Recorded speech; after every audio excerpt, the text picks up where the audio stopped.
Assalamualaikum warahmatullahi wabarakatuh dan salam sejahtera diucapkan pada semua anak murid cikgu. Apa khabar semua? Diharapkan semua dalam keadaan yang sihat, dalam keadaan yang ceria, dalam keadaan yang bersemangat untuk belajar. Walaupun kita masih dalam mod pembelajaran PDPR, cikgu harapkan ia tidak akan menghalang kamu daripada terus menerima ilmu daripada cikgu-cikgu yang lain. Okey.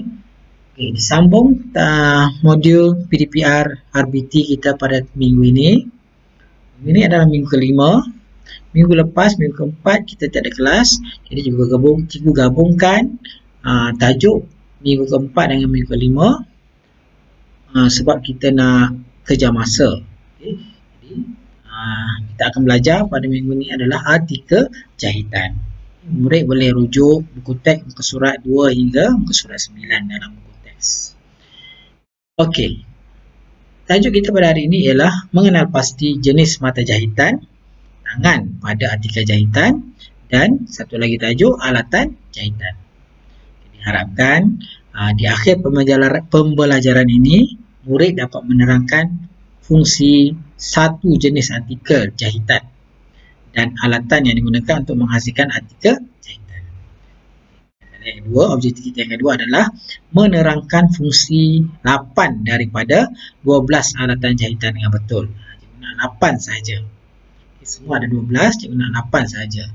Jadi diharapkan semua murid dapat menguasai pembelajaran kita pada hari ini. Okay, baik. Standard pembelajaran kita pada hari ini ialah yang pertama, mengenal pasti jenis mata jahitan tangan pada artikel jahitan, dan yang kedua, menerangkan fungsi alatan jahitan. Apa yang diharapkan di akhir pembelajaran ini? Standard prestasi, murid dapat menyatakan jenis mata jahitan pada artikel jahitan, dan yang kedua, menerangkan fungsi artikel jahitan dan alatan yang digunakan. Okay, kita tengok dulu tajuk jenis artikel jahitan. Sebelum kita tengok jenis artikel jahitan ni, kita tengok dulu apakah maksud artikel jahitan. Jadi artikel jahitan ialah produk yang dihasilkan menggunakan fabrik. Fabrik ni kain lah. Jadi banyak jenis fabrik ni, ada kain, ada yang kamu guna untuk buat langsir, guna untuk buat baju, guna untuk buat cadar. Itu kita akan namakan fabrik.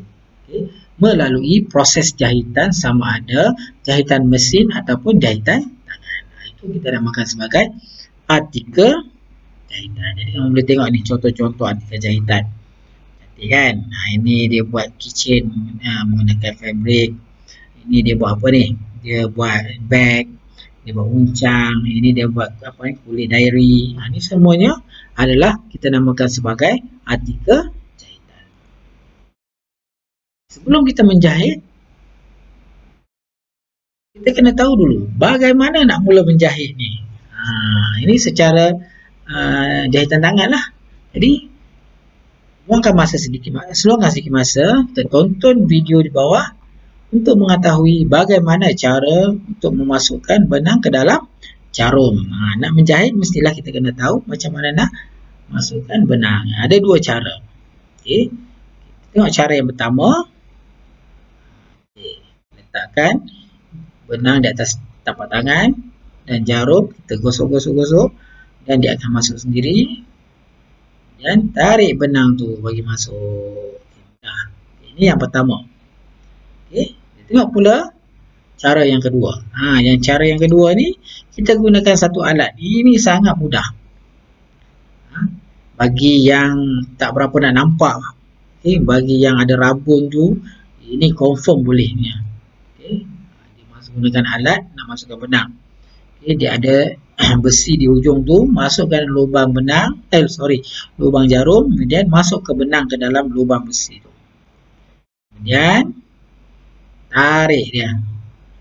Jadi benang tu akan masuk ke dalam lubang jarum. Kemudian tarik dia panjang-panjang. Kemudian gunting tempat yang kamu nak, sepanjang mana benang kamu nak itulah. Okey, itu adalah cara bagaimana nak masukkan benang ke dalam jarum. Okey, kita tengok jenis mata jahitan yang pertama. Semuanya ada 6. Kita tengok yang pertama, iaitu jahitan kia. Jahitan kia ni digunakan untuk memulakan dan mematikan jahitan tangan. Ia juga digunakan sebagai jahitan yang tetap dan menjahit bahagian klim yang meretas dengan dan boleh menggantikan jahitan mesin. Klim tu apa? Klim tu adalah yang menyambungkan bahagian dua kain. Contohnya di baju kamu ni, di baju ni, contoh di collar ni, bahagian dalam tu kamu boleh nampak contoh jahitan. Jahitan kia ni dia rapat-rapat, nampak kemas, dan dia boleh menggantikan jahitan mesin. Ini contoh macam mana kita nak menjahit jahitan. Masukkan benang dulu, kemudian ikat pada hujung benang supaya ia tidak tercabut. Okey, kemudian nampak tak? Dia macam zigzag. Masuk, kemudian rapat, bagi rapat, dia masuk balik, cucuk. Buatlah seterusnya sehinggalah sampai hujung. Dia nampak kemas lah. Dia nampak kemas dan dia pun kuat. Dia boleh dijadikan sebagai jahitan yang tetap. Boleh menggantikan jahitan mesin. Nampak cantik. Okey. Yang kedua, kita tengok jahitan jeluju halus.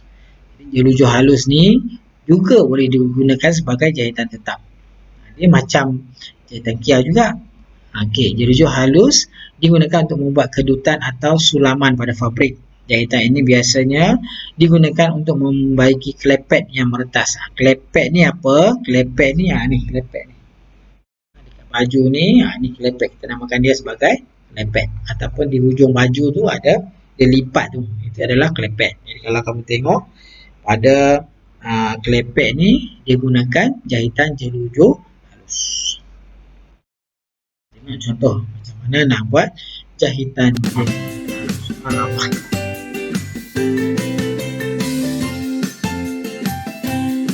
Kemudian sama juga, mulakan dengan jahitan kia, perlahan, kemudian jahit secara berselang-selang. Ni kamu akan tengok jeluju halus dengan jeluju kasar. Nampak ada beza dia. Jeluju halus ni dia rapat-rapat dekat-dekat. Ini adalah jeluju halus.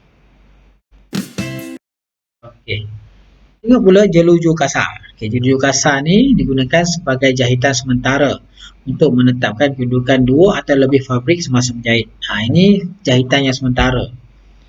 Kita nak bagi kain tu dia tak bergerak. Dan jarak dia lebih besar lagi berbanding jeluju halus.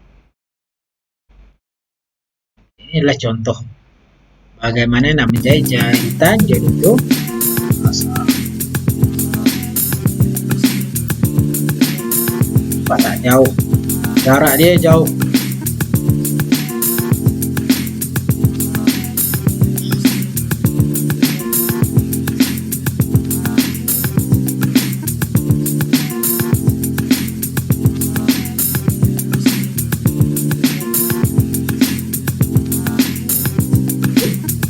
Dan sehinggalah sampai hujung. Dan tamatkan jahit dengan gaya jahitan ya. Hujung sekali ni buat jahitan ya untuk mematikan jahitan ini.